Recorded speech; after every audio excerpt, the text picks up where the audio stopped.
On est une organisation syndicale qui représente à peu près 30 000 personnes au Québec. Puis dans la transformation alimentaire, environ 9 000, mais particulièrement dans les secteurs sous gestion de l'offre, on parle d'environ 3 000 travailleuses et travailleurs. Ça a fait ses preuves avec le temps.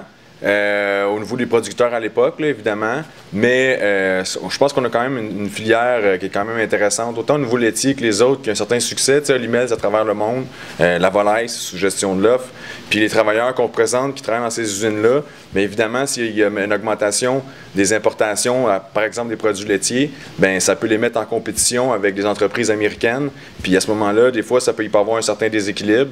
Les entreprises américaines sont souvent, les usines en transformation alimentaire sont plus grosses, puis il y a comme une économie d'échelle qui s'applique à ce moment-là.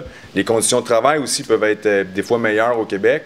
Alors, ce serait dommage qu'on perde des emplois dans la transformation alimentaire, dans le manufacturier encore. 150 000 emplois qu'on a perdus en 10 ans au Québec dans le secteur manufacturier. La transformation alimentaire, c'est le secteur le plus important en termes d'emploi au Québec pour le manufacturier. Fait que des pertes supplémentaires d'emplois, ça serait désastreux pour l'économie en général, là, pour le Québec.